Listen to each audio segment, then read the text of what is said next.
Good morning, students. This is your SST class of Standard 4, and I am Rupinder Miss, your SST teacher. So, today we will doing the first chapter, that is Story of the Past History.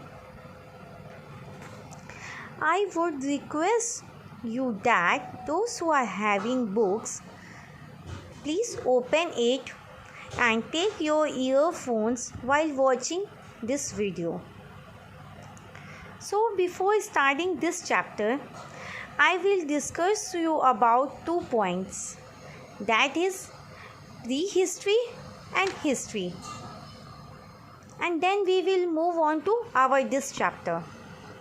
Let's see. Prehistory. Earliest period of human history for which we have no written words. It means that in history we have no written records. And now history. It is the study of period of our past. History also study about a period of our past for which we have written words. And here in history we have written words. But in prehistory we don't have written words. The written words are of peoples. It is about peoples, events and places from the past of chronological order. Now, what is chronological order? Chronological orders means ordering events in accordance with the time sequence in which they occurred. Means according to their sequence. For example, an event that occurred in 1912 would be list after the event that occurred in 1911, but before an event that occurred in 1913. Now move on to our book. A time has gone by is referred to as a past.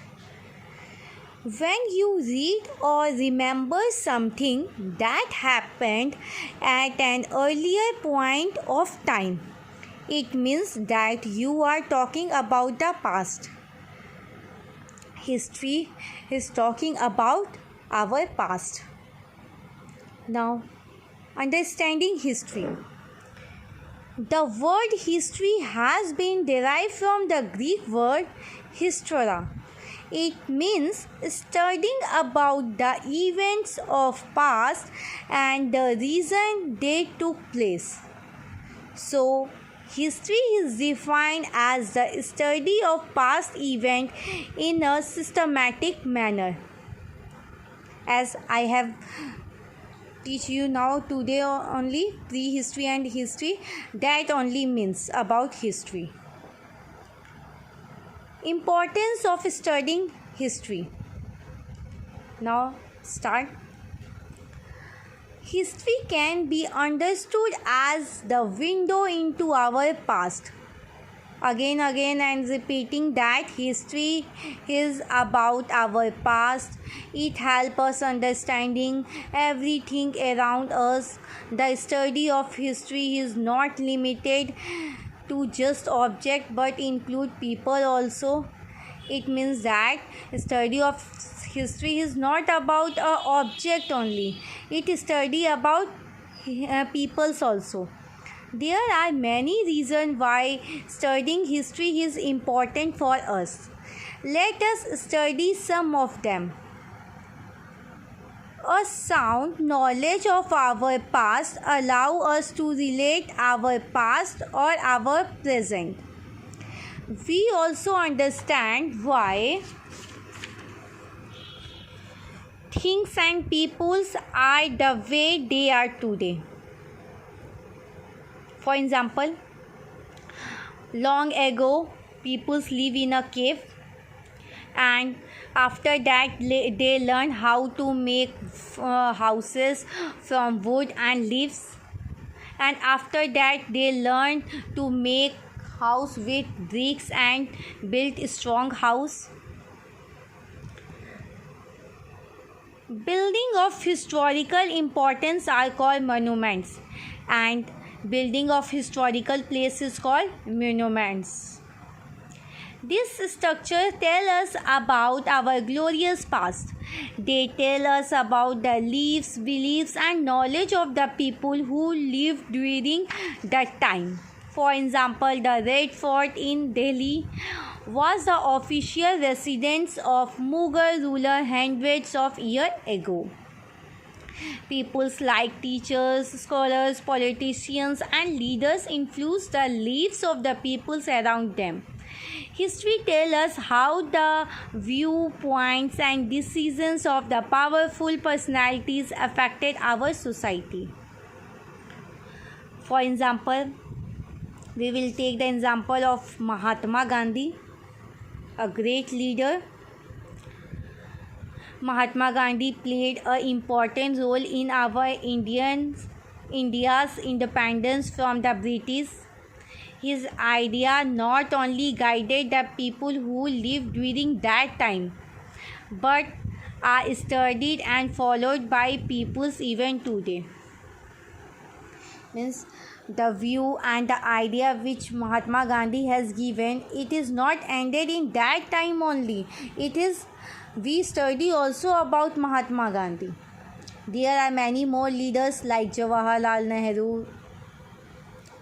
Some events in the past brought significant changes in the society, and some events like Importance Day, for example Republic Day, which we celebrate on 26th January, and Independence Day on 5th August every year.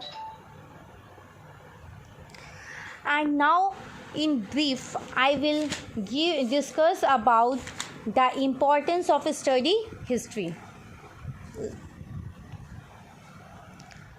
History helps us to learn about our past. What is history? It helps us to learn about our past. Knowledge of history helps us to know our culture and how it evolved in our past. History also tells us about our culture. It helps us to understand our culture well, and when history give our knowledge about culture, then it will help us to understand well about our culture. Fourth point is history tells us about the great king, leaders, and the great man who are a source of inspirations. Now move on to our point, our last topic, that is periods of history. Our history is quite vast and thousands of years old. People who study history are called historians. For making the study of history easy, historians have divided it into 3 parts or phrases called as periods. Historians divided it into 3 periods. The 3 periods of history are as follow. Number 1, ancient, medieval, and modern. Ancient. The word ancient refers to something very old. Ancient means very old. There is no written record available in this period. In ancient period, there is no written words. Medieval. The word medieval refers to a middle phase. Medieval means middle phase. like ancient means very old, medieval means middle phase. There are some records available for this period of history but are not completed understand as yet. Means there is not completely recorded that we understand modern. It means something that is more recent. It is something that is recent.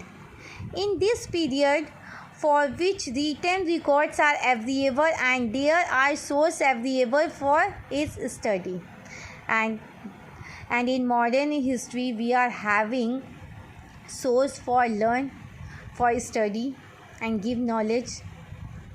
So students, today our classes ended and chapter is also completed.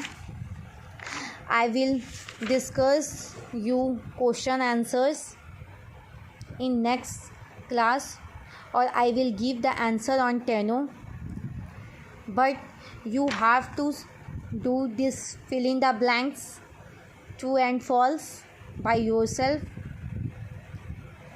and write these words I learned in your copy. Thank you everyone.